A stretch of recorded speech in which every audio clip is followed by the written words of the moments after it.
오늘 우리가 함께 하실 말씀은 우리 마가복음 2장 1절로부터 12절까지 말씀입니다. 마가복음 2장 1절로부터 12절까지 말씀, 우리 한 절씩 교독하도록 하겠습니다. 제가 먼저 1절 말씀 읽도록 하겠습니다.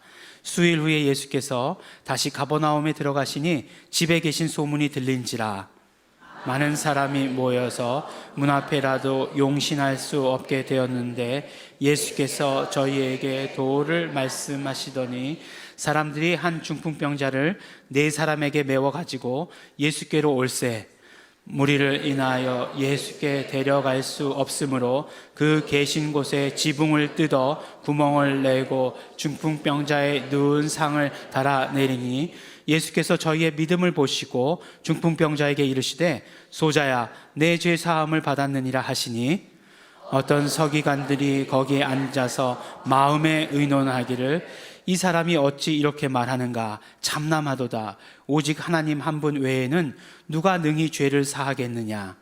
저희가 속으로 이렇게 의논하는 줄을 예수께서 곧 중심에 아시고 이르시되 어찌하여 이것을 마음에 의논하느냐.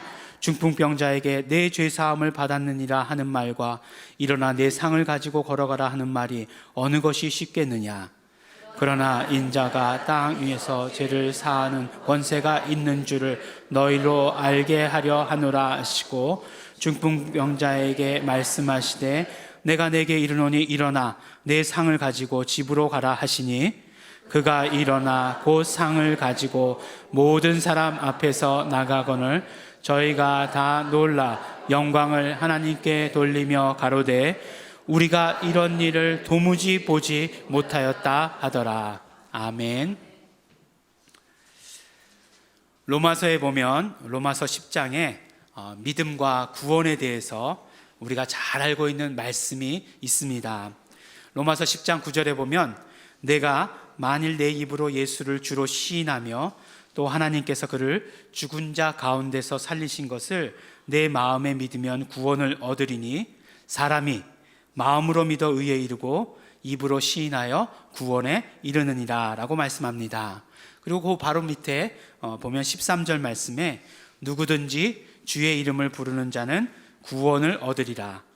그런즉 저희가 믿지 아니하는 일을 어찌 부르리요 듣지도 못한 일을 어찌 믿으리요 전파하는 자가 없이 어찌 들으리요 보내심을 받지 아니하였으면 어찌 전파하리요 기록된 바 아름답도다 좋은 소식을 전하는 자들의 발이여 함과 같으니라 라고 말씀하십니다. 네.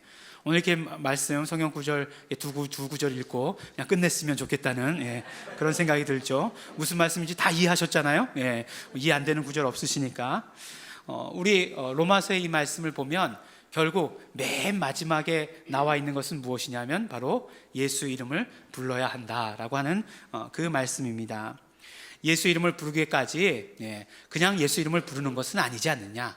이러한 과정들이 있어야 그 사람이 결국은 예수 이름을 부르게 되는 것이 아니냐라고 이렇게 말씀을 하시는 것입니다. 그러니까 처음에 9절 10절에 보면 마음으로 믿어 의에 이르고 입으로 시인하여 구원에 이른다라고 말씀하시고 그 다음에 이제 14절부터는 그것을 부연해서 다시 이렇게 또 말씀을 해주고 계시죠. 뭐라고 말씀해 주시고 계십니까? 믿지 않고 어떻게 부르겠느냐? 믿지 않고서 어떻게 부르겠느냐? 그러면 듣지 않고서 어떻게 믿겠느냐?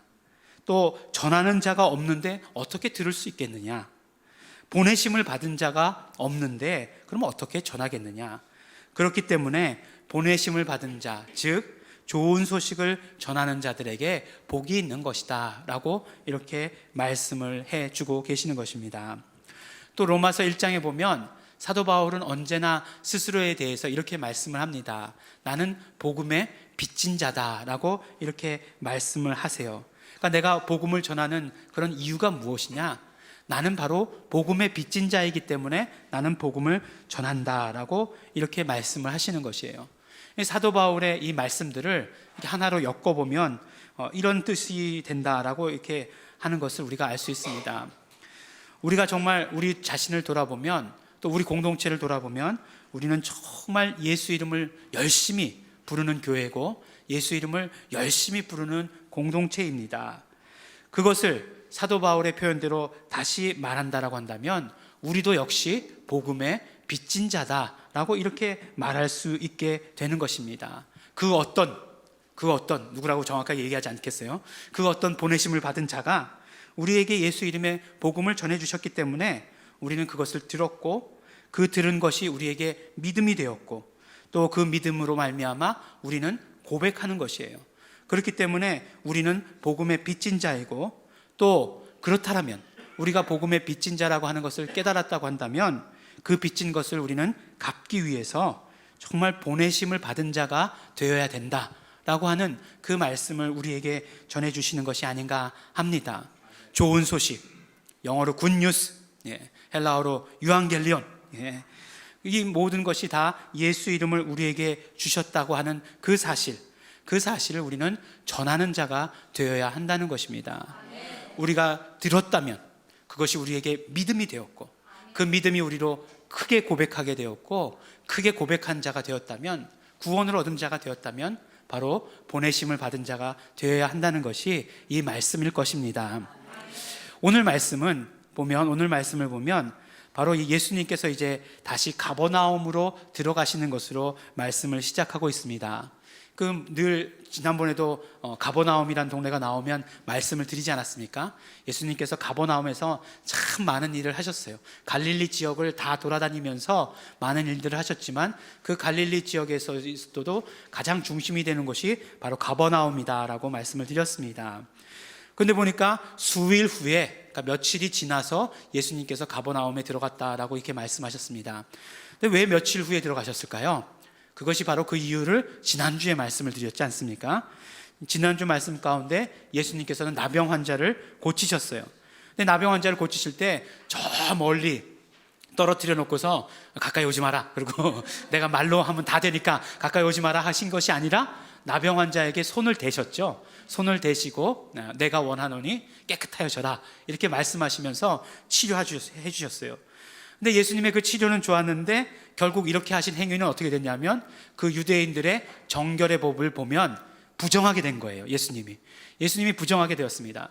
그러니까 부정하게 된 자들은 어떻게 해야 되냐면 바로 이제 커뮤니티로부터 격리되어야 돼요. 그래서 어느 정도 격리되냐? 한 일주일 정도를 격리돼서 혼자 계셨어야 된다라고 이렇게 말씀하고 있습니다. 그러자 이제 그 격리의 기간이 다 끝나자 이제 예수님께서 이 가버나움이라고 하는 동네로 들어오셨다라고 이렇게 얘기하고 있습니다. 이 말씀 너무나 이해하기 쉬우시죠? 우리 7월달, 6월달, 7월달에 메르스 격리됐잖아요. 격리돼가지고 커뮤니티에 못 들어오게 했잖아요.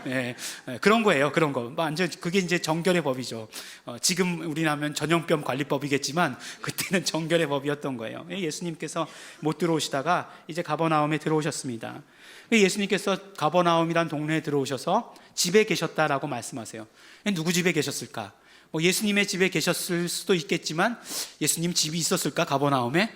그런 생각을 하다 보니까 1장에 나오는 누구 집이 있죠? 해당에서 가까운 집, 바로 베드로의 집, 베드로의 집에 계시지 않았을까라는 그런 생각을 해보게 되었습니다. 누구 집인지는 중요하지 않지만 어쨌든지 예수님께서 집에 계시니까 그 소문이 쫙 또 퍼졌어요. 온 동네에 다 퍼졌습니다. 그러니까 사람들이 다 그 집으로 몰려왔어요. 근데 일찍 온 사람만 집에 들어갈 수 있었고, 또 집이 크면 얼마나 크겠습니까? 몇 사람 못 들어간 거죠. 그리고 길거리에, 그 문 앞에 길거리에 그냥 장사진을 이렇게 치고 있었습니다. 그런데 그때 아주 긴박한 일이 벌어지게 되는 것이죠. 무슨 일이 벌어졌냐면 어떤 중풍병 걸린 사람이 있었는데 그 사람을 4사람이 들것을 만들어서 중풍병자를 데리고 온 것입니다. 그런데 문제는 사람들이 앞에 너무나 많이 있으니까 예수님에게까지 진입을 하지 못한 것이죠. 그래서 이들이 아이디어를 짜낸 게, 얼마 만에 아이디어를 짜냈는지 모르지만 하여간 곧 아이디어를 짜낸 게 지붕을 뚫자라는 그런 생각을 하게 된 것이에요. 그래서 지붕으로 올라가가지고 지붕을 뚫은 것입니다. 여러분들 생각해 보세요. 우리 지금 예배 드리고 있는데 위에 지붕이 이렇게 뚫린다고 생각해 보시기 바랍니다. 예수님께서 어떠셨을까요? 아마 예수님도 놀라셨을까요? 근데 가만히 생각해보다 이렇게 참 말씀을 보다가 별로 중요하지 않은 건데 그런 생각이 들더라고요. 만약에 집주인이 그것을 봤을 때 어떤 생각이 들었을까? 아니 왜 지붕을 뚫어? 그렇게 생각하지 않았을까 그런 생각이 듭니다. 예. 그냥 사람들에게 양해를 구하고 이렇게 좀 이렇게 뚫고 들어오지 지붕을 굳이 뚫어야 되는 이유가 뭔가? 예. 지금처럼 앰뷸런스가 있으면 이렇게 삐요삐요 해가지고 들어올 수 있었을 텐데 사람들이 잘 비켜줬을 텐데 안 비켜준 거죠. 그래서 하여간 그 예수님의 이 사건 때부터 시작해가지고 그러한 전통이 지금까지 내려오고 있는 것 여러분들 아십니까? 정말 중한 자는 지붕에서 내려온다라고 하는 그런 법칙이 생겼죠. 무슨 말씀인지 이해 못 하시죠? 여러분들 그 대학병원이나 종합병원에 가면 맨 꼭대기에 뭐가 있죠? 헬기장이 있지 않습니까? 제일 급한 환자는 헬기 타고 오는 것 아니겠어요? 그래서 그때부터 시작해가지고 지금까지 제일 급한 환자들은 지붕에서 내려온다 이런 이런 전설이 믿거나 말거나 말이죠. 그렇습니다. 근데 어쨌든지 간에 이렇게 시작되는 중풍병자를 고치시는 이야기가 오늘의 말씀입니다. 근데 오늘 이 중풍병자를 고치시는 것을 통해서 우리에게 사실 많은 것을 말씀을 해 주시는 것입니다. 예수님께서 누구이신지에 대해서 예수님께서는 직접 당신께서 말씀하시고 그 다음에 행동으로 우리에게 보여주고 계십니다. 또 예수님께서 하신 그 말씀과 그 행동을 통해서 우리는 어떻게 되냐면 예수님이 누구이신지 더 잘 알게 되는 것이에요. 그리고 또한 예수님에 대해서 우리가 더 잘 안다면, 예수님에 대해서 우리가 더 많은 소식을 듣는다면, 그러면 우리는 우리의 믿음이 더욱더 크게 되는 것, 커지게 된다는 것입니다. 그러면 어떻습니까? 아까 로마서의 말씀대로 우리의 믿음이 커지면 우리의 예수님에 대한 고백이 점점 더 커진다 하는 것을 우리에게 알려주시는 것입니다. 그러면 우리의 오늘 말씀의 결론은 어떻게 되겠습니까? 우리가 예수님께서 말씀하시는 것을 듣고 예수님께서 행하시는 것을 보고 정말 우리의 믿음이 커졌다라고 한다면, 그래서 우리의 고백이 더 커졌다라고 한다면, 그 다음에 다음 주에는 우리 교회에는 아무도 남아 계시지 않아야 된다는 사실이죠. 왜냐하면 다 보내심을 받아야 한다는 얘기입니다. 그렇게 되어야 된다는 것을 우리에게 말씀해 주시는 것입니다. 이 말씀을 통해서 우리가 정말 간절히 원하는 것은 우리가 변화되길 간절히 원해야 돼요. 예수님께서 말씀하시고 예수님께서 행동하시는 것을 보고서 우리의 믿음이 더욱더 성장해야 하는 것입니다.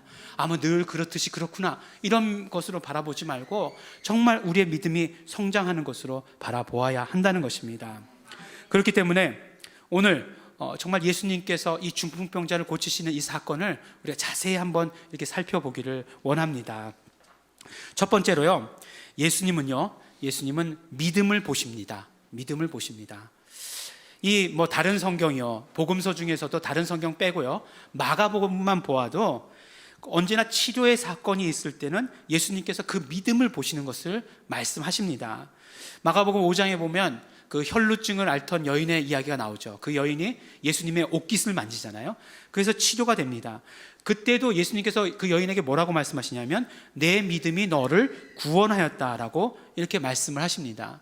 그리고 10장에 보면 소경이 나와요. 이 소경이 나오는데 소경을 치료하실 때도 뭐라고 말씀하시냐면 내 믿음이 너를 구원하였다. 똑같은 말씀을 하시는 것을 볼 수 있습니다. 오늘 말씀도 보니까 어떻게 이 치료의 이야기가 시작되죠? 그들의 믿음을 보시는 것으로 이 치료의 이야기가 시작됩니다. 여기서 말씀을 보다 보니까 그들이라고 했기 때문에 그 4명 들것을 만들어 온 4명을 이야기하는 건지 아니면 중풍병 환자까지 함께 얘기해서 5명을 말하는 건지 알 수는 없습니다. 정확히 알 수는 없지만 하여간 그들의 믿음을 보셨다라고 말씀하고 계세요. 그렇다면 이것은 무엇을 말씀하는 것이냐면 바로 그 예수님께서 하시는 모든 사건, 예수님께서 하시는 그런 모든 놀라운 일들은 믿음으로 시작한다 하는 것을 우리에게 말씀해 주시는 것이에요. 그리고 또한 믿음이 목적이다 하는 것을 우리에게 말씀해 주시는 것입니다. 요한복음에 보면 요한복음에서 제일 처음 이적이 무엇인가 하면 바로 가나의 혼인잔치에서 물로 포도주를 만드신 사건이에요. 근데 하여간 그런 어떤 여러 가지 사건이 있고 나서 맨 마지막에 그 사건의 결론을 뭐라고 얘기하냐면 제자들이 예수님을 믿었다라고 이렇게 말씀하고 있습니다. 그러니까 믿음은 예수님의 이적 가운데 아주 중요한 역할, 가장 중요한 역할을 하는 것을 우리는 알 수 있는 것입니다. 이 믿음이라는 것으로 시작해서 바로 예수님의 이적 이야기가 시작되고 믿음이라는 것이 목적이 되어서 바로 예수님의 이적의 이야기가 맞춰지는 것을 우리는 볼 수 있다는 것입니다. 그러면 이 믿음이 정말 그런 예수님의 하시는 이적 가운데 가장 중요한 것인데, 오늘 말씀 가운데서 그들의 믿음을 보셨다라고 말씀하시는데, 그들의 믿음이 어떤 믿음인가 하는 것이에요. 그들이 어떻게 믿음을 갖게 되었을까 하는 것입니다. 물론 성경에 나와 있지 않기 때문에, 자세히 기록하고 있지 않기 때문에 우리가 자세한 그런 어떤 사정을 알 수는 없지만 아마도 그랬을 것이에요. 이 사람들, 정말 중풍병자와 그 함께한 4명의 사람들이 예수님에 대한 소문을 들었을 것입니다. 정말 가버나움뿐만 아니라 온 갈릴리를 예수님께서는 다니시며 복음을 전하셨고, 병든 자를 치료하셨고, 귀신 들린 자에게서 귀신을 쫓아주셨어요. 그러니까 그 소문을 들었을 것이에요. 예수님은 치료하실 수 있는 능력이 있으신 분이시다 라고 하시는 그 소문을 들었을 것입니다. 그 중에 어떤 사람은 예수님께서 직접 치료하시는 광경을, 예수님께서 귀신을 내쫓아 주시는 장면을 봤을지도 몰라요. 그것이 바로 그들에게 믿음이 되었다라고 하는 사실이에요. 이것이 그냥 너무나 자연스러운 것 같지만 이것이 또한 얼마나 놀라운 이야기입니까? 우리가 예수님에 대한 이야기를 들었을 때, 예수님에 대한 소문을 들었을 때, 예수님께서 하신 일들을 보았을 때 그것이 우리에게 믿음이 된다라고 한다면 이것이 얼마나 놀라운 축복이고 이것이 얼마나 큰 은혜인가 하는 것이에요. 우리가 정말 이렇게 되기를 원합니다. 예수님에 대한 이야기를 들을 때마다 그것이 우리에게 믿음이 되어서, 그것이 우리에게 더 큰 믿음이 되어가지고 예수님을 더 잘 알게 되고 예수님을 더 사랑하게 되고 우리의 고백이 더 커지게 되는 우리 모든 성도들이 되기를 원합니다. 그래서 그들이 정말로 예수님에 대한 그런 어떤 믿음을, 예수님은 정말 치료하실 수 있는 능력이 있으신 분이시다라고 하는 그런 믿음을 갖게 되었습니다. 그래서 어떻게 됩니까? 지붕을 뚫어서라도 예수님께만 오면 치료받을 수 있다라고 하는 그런 행동을 옮긴 것이죠. 그래서 정말 그 많은 목사님들이 얼마나 칭찬합니까? 이 4명의 행동에 대해서. 정말 그 행동하는 믿음이다 라고 정말 많은 목사님들이 설교 가운데 칭찬하지 않으십니까? 저 그렇다고 해가지고 저는 비난한다 이런 얘기 절대로 아니에요. 저도 그 가운데 있겠지만 참 좋은 믿음입니다. 그리고 정말 예수님께서는 그 믿음을 보시고 어떻게 생각하셨을까? 그 믿음을 보시고 아마도 기뻐하셨을 것이에요. 놀라셨긴 하셨겠지만, 지붕이 뚫리는 걸 보고 놀라긴 하셨겠지만 정말 그 믿음을 보시고 기뻐하셨을 것입니다. 하지만 예수님께서는 그것만으로 끝내신 것이 아니라고 하시는 것이에요. 정말 예수님께서는 분명 그들의 믿음을 보시고서 그들의 믿음을 기뻐하셨지만 그것만으로 끝내신 것이 아니라 더 큰 믿음, 더 올바른 믿음, 더 정확한 믿음을 예수님께서는 주시기를 원하셨던 것이에요. 예수님이 치료하시는 분이시다라고 믿는 그 믿음 정말 훌륭한 믿음입니다. 그렇게 믿을 수 있는 그 훌륭한 믿음입니다. 하지만 예수님께서 원하셨던 그 믿음은 어떤 믿음이었냐면, 그 믿음의 내용이 되는 것이 예수님이 누구신지에 대해서 더 정확히 알기를 원하셨고 더 정확히 아는 그것이 그들의 믿음이 되기를 원하셨다는 것입니다. 만일 우리가 누구에 대해서 더 자세히, 더 정확히, 더 구체적으로, 더 본질적으로 안다라고 한다면 우리는 그 사람에 대해서 더 큰 믿음, 더 정확한 믿음을 가질 수 있는 것 아니겠습니까? 그래서 예수님은 스스로 예수님이 누구이신지에 대해서 그 사람들에게, 그리고 또한 거기에 모인 모든 사람들에게 알려주셨습니다. 어떻게 알려주셨습니까? 바로 이 말씀을 통해서 알려주신 거죠. 아들아, 내 죄의 사함을 받았느니라. 오늘은 소자야 이렇게 되어 있지만 아들아 이렇게 번역해도 상관없는 그런 이야기입니다. 아들아, 또 정확하게 얘기하면 너의 죄들이 용서함을 받았다 라고 이렇게 말씀을 해주시는 것입니다. 어떤 면으로 보면요, 우리가 이런 믿음을 가지고 있어요. 예수님은 치료하시는 분이시야, 그렇게 믿음을 가지고 있어요. 근데 딱 그렇게 그 믿음을 가지고 나왔는데 예수님께서 정말 그 중풍병 걸린 사람을 보시더니 너 치료받았다, 침상을 가지고 일어나 걸어가라 이렇게 말씀하셨다면 나의 믿음과 예수님의 하신 행동이 딱 맞아 떨어지는 것 아니겠어요? 그러면 어떻게 되겠습니까? 너무 좋겠죠. 정말 그랬으면 좋을 것 같아요. 그냥 그러면 나의 믿음이 더 커질 것 같은데, 그런데 예수님 갑자기 이상한 말씀을 하시는 거예요. 내 죄 사함을 받았다. 아니, 병이나 치료해달라고요. 내 죄 사함을 받았다. 병을 치료해달라니까요. 예수님 어떻게 우리의 기도에 이렇게 응답을 안 하실 수가 있습니까? 내가 가진 믿음을 어쩌면 이렇게 처참하게 깨트려 버리실 수 있습니까? 이렇게 우리가 예수님께 대해서 막 항변할 수 있을지도 모르겠어요. 하지만 하지만 예수님께서 원하셨던 것은 무엇이냐면 예수님께서는 분명히 죄를 용서하시는 권세가 있다는 것을 알려주시기를 원하셨고, 그것이 그들의 믿음, 또한 거기에 모인 모든 사람들의 믿음이 되기를 원하셨습니다.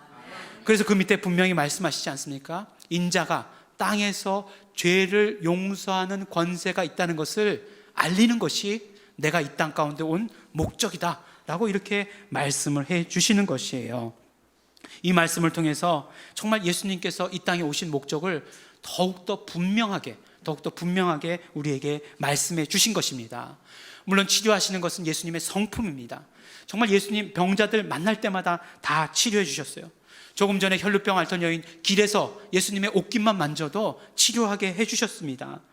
내가 이 땅에 온 것은 정말 너희에게 너희의 죄를 용서하기 위함이란 것을 알리기 위한 것이 훨씬 더 먼저였고, 그 다음에 그것이 예수님께서 우리를 용서하시게 된 것이고, 그 용서하시게 된 것이 우리의 믿음이 되어야 된다는 것을 우리에게 말씀해 주시는 것입니다. 그래서요, 사실 예수님의 말씀하시는 것, 치료하실 때 병자들을 돕고 말씀하시는 것을 자세히 들으면 예수님의 소원과 예수님의 뜻이 담겨 있는 것을 들을 수 있습니다. 뭐라고 말씀하고 계시죠? 제가 처음에도 말씀드렸잖아요. 믿음과 관련이 있다고 말씀드렸잖아요, 치료가. 그런데 뭐라고 말씀하십니까? 내 믿음이 너를 치료하였다, 이렇게 말씀하지 않으세요. 똑같하게 뭐라고 말씀하시냐면 내 믿음이 너를 구원하였다라고 이렇게 말씀을 하시는 것입니다. 예수님께서 말씀하시는 구원이라고 하는 것, 예수님께서 이 땅 가운데 오신 목적은 단순히 병을 치료하시는 것이 목적이 아니고, 바로 그들로 정말 그 죄로부터 구원케 하시는 것, 죄를 용서하심으로 말미암아 그 죄의 모든 영향으로부터, 그 죄로 인한 그런 모든 병들로부터 구원하시는 것, 우리의 영혼을 구원하시고 우리의 육체를 구원하시는 것이 예수님의 뜻이다라고 하는 것을 우리에게 말씀해 주시는 것입니다. 그렇다라고 한다면 예수님께서 우리에게 보시기를 원하시는 그 믿음이 바로 이것입니다. 우리는 물론 예수님, 우리의 치료하시는 예수님이라고 하는 그런 어떤 믿음을 가지고 있지만, 그것보다 더 큰 믿음을 오늘 말씀을 통해서 우리는 받아 가져야 되는 것입니다. 예수님은 우리의 모든 죄들을 용서하시는 분이시다, 그런 권세가 있으신 분이시다라고 하는 그 믿음을 우리는 가지고 있어야 되는 것입니다. 그러므로 우리에게 있는 모든 죄들, 우리에게 있는 모든 죄책감들, 우리의 마음 가운데 있는 모든 정말 그 찝찝한 것들, 이런 모든 것들을 다 깨끗게 하실 수 있는 능력이 있으신 분이시라고 하는 것을 우리는 믿어야 되는 것이고, 오늘 우리가 정말 예배 드리면서 그 믿음을 우리는 예수님께 보여드릴 수 있어야 하는 것입니다. 두 번째, 그렇기 때문에 예수님은 오늘 말씀을 통해 보면 죄를 용서하시는 권세가 있으신 분이십니다. 정말 그 사람들이 생각하기엔 뜬금없었습니다. 많은 사람들의 모여있는 가운데서 이제 병자가 왔는데, 중풍병자가 왔는데 처음에 하신 말씀이 내 죄들을 용서한다, 이렇게 하신 말씀이었어요. 그러니까 너희 죄들이 용서함을 받았다, 이 말씀이 선포되자마자 거기 서기관들 몇 명이 있었는데 이제 이 서기관들이 술렁이기 시작한 거죠. 그런데 보면은 그 술렁이기 시작했는데 우리가 생각하기로는 뭐 서로 디스커션한 것처럼 이렇게 생각하지만 그렇지는 않았어요. 보니까 뭐라고 말씀하냐면 마음으로만 그랬습니다. 마음속으로만 의아하게 생각을 한 거죠. 그러니까 혼자 생각한 거예요, 서기관들이. 자기 서기관들이, 아니 죄를 용서하는 것은 오직 하나님만 할 수 있는데 어떻게 저 사람이 죄를 용서한다는 얘기까지 하나? 지금까지 놀라운 일들은 다 좋았는데 이 부분은 조금 넘어갔는데, 오버인데, 이 부분에서 이단인데, 뭐 이렇게 얘기하는 거죠. 이거는 정말 신성모독이다 라고 이렇게 생각하게 된 거예요. 신성모독이다 딱 생각한 거죠. 근데 예수님께서는요, 서기관들의 생각을 읽으셨어요. 다 읽으셨습니다. 다 생각을 다 아셨어요. 그러고 나서 예수님도 그냥 마음속으로만 저 자식들 또 저렇게 생각하는구나, 이렇게 생각한 것이 아니라 말씀을 하셨어요. 말씀을 하셨습니다. 뭐라고 말씀을 하시냐면 바로 이렇게 말씀하신 거죠. 내 죄가 용서받았다는 말하고 일어나서 내 자리를 거두어 가지고 걸어가라는 말, 이 두 가지 중에 어느 것이 더 쉽겠느냐라고 이렇게 말씀을 하십니다. 이 말씀을 이렇게 질문하시면 많은 목사님들이 이제 여러분께 물어보잖아요, 그죠? 어느 게 더 쉽겠습니까? 이렇게 물어보면 많은 분들이 고민해요. 1번이 내 죄가 용서받았다는 것이고 2번이 자리에서 일어나서 걸어가라라는 말씀이라고 하면 어느 게 더 어렵겠습니까? 그러면 우리는 지금 생각하기는 죄의 용서야 그냥 이루어지는 거고, 두 번째 일어나라 걸어가는 거는 지금 당장 눈앞에서 이루어져야 되는 일인데 그것이 더 어렵지 않을까라고 이렇게 생각을 합니다. 그렇지만 예수님께서는 분명히 뭐라고 말씀하시냐면 그때 당시 사람들은 근데 반대로 생각한 거예요. 반대로 생각했습니다. 분명히 반대로 생각했어요. 서기관들은 죄를 용서하는 것은 오직 하나님의 영역의 일이라고 생각했어요. 그래서 예수님께서 죄를 용서하신다라고 말씀하신다면 그것은 무슨 뜻이 되냐면 바로 내가 하나님이다 라고 말하는 것이 된다는 것입니다. 그렇기 때문에 그건 도저히 이루어질 수 없는 일이에요. 그러니까 차라리 그냥 일어나서 걸어가라 라고 하시는 말씀이 훨씬 더 쉬운 말씀이었다는 것이죠. 그것을 예수님께서 다 아셨습니다. 그래서 뭐라고 말씀하시냐 하면은 바로 나에게서, 예수님께서는 죄를 용서하실 수 있는 권세가 있다는 것을, 나에게 죄를 용서할 수 있는 권세가 있다는 것을 모든 사람들에게 알리려고 하는 것이 나의 목적이다라고 이렇게 말씀해 주시는 것입니다. 이 메시지가 이 말씀이 우리에게 많은 메시지를 주시는 것이죠. 정말 그 예수님의 치료하심이라고 하는 것은 육체의 치료만에 국한된 것이 아니라고 말씀해 주시는 것입니다. 계속해서 강조했지만 너희의 죄들이 용서받았다라고 말씀하십니다. 그러므로 치료의 시작이라고 하는 것은, 우리 이적의 시작이라고 하는 것은 무엇이냐? 바로 죄의 문제를 해결하는 것부터 있다는 것을 우리는 알게 되는 것이에요.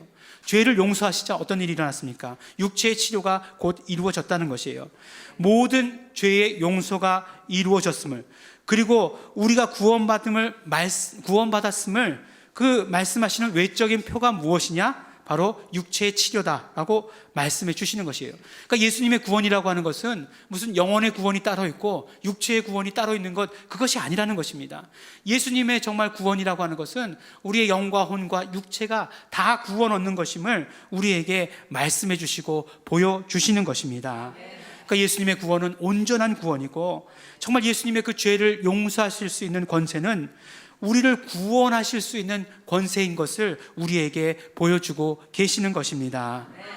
오늘 말씀을 통해서, 그리고 계속해서 중풍병자를 치료하시는 것을 통해서 우리에게 말씀하기를 원하시는 것, 예수님께서 정말 우리에게 말씀하시기를 원하시는 그 메시지는 우리가 올바른 믿음, 온전한 믿음을 가지라는 것입니다. 죄를 용서하시는 권세를 가지신 예수님, 그리고 우리를 구원하시는 예수님에 대한 그 믿음을 우리가 가져야 한다는 것입니다. 오늘 우리가 말씀을 들었다면, 예수님께서 하신 일을 우리가 함께 보았다면, 그러면 우리는 예수님에 대한 올바른 믿음, 정확한 믿음, 더 큰 믿음을 가져야 하는 것입니다. 예수님께서는 십자가에 달리실 때만 죄의 용서를 선포하신 것 아닙니다. 구원을 선포하신 것 아닙니다. 정말 병자들을 고치시면서도 동시에 늘 예수님께서 이 땅 위에 오신 그 뜻을 우리에게 말씀하셨다는 것을 오늘 우리는 중풍병자를 고친 사건을 통해서 발견하게 되는 것입니다. 정말 예수님께서 오신 목적 그대로를 늘 선포하시며 늘 그 길을 걸어가셨다는 것을 우리는 볼 수 있습니다. 마지막으로요, 오늘 마지막 절에 보면 또 그곳에 모였던 사람들의 반응을 기록하고 있습니다. 그곳에 모인 사람들이 모두가 다 크게 놀랐다라고 말씀합니다. 그리고 하나님께 영광을 돌렸다라고 말씀하고 있습니다. 아마도 이것은 우리의 신앙생활의 모습이 되어야 되지 않을까라는 생각을 하게 됩니다.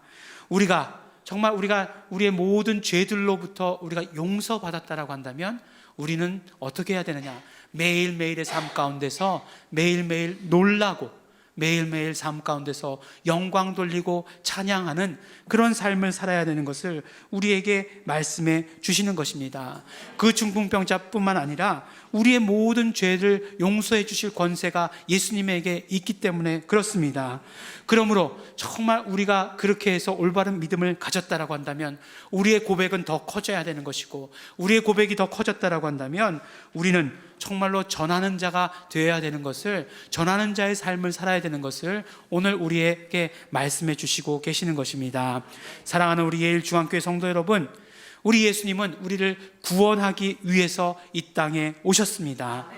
우리에게 구원은 죄를 용서하시는 것이었습니다. 정말 죄 때문에 영원한 저주, 영원한 사망에 있을 수밖에 없었는데 그것으로부터 구원받은 것입니다. 정말 예수님의 그 죄를 용서하시는 권세는 그러므로 마귀의 사망 권세, 마귀가 주는 그런 모든 병들을 아무것도 아닌 것으로 만드신 것이었습니다. 그러므로 우리는 오늘 예배를 마치면서 정말 예수님에 대한 더 정확한 믿음을 가져야 합니다. 예수님에 대한 더 큰 믿음을 가져야 됩니다. 예수님께 대한 더 큰 고백을 우리가 드려야 하는 것입니다. 죄를 용서하시는, 우리를 구원하시는 예수님의 은혜에 매일 놀라며 영광 돌리는 우리 성도 여러분들이 되시기를 예수 이름으로 축원합니다.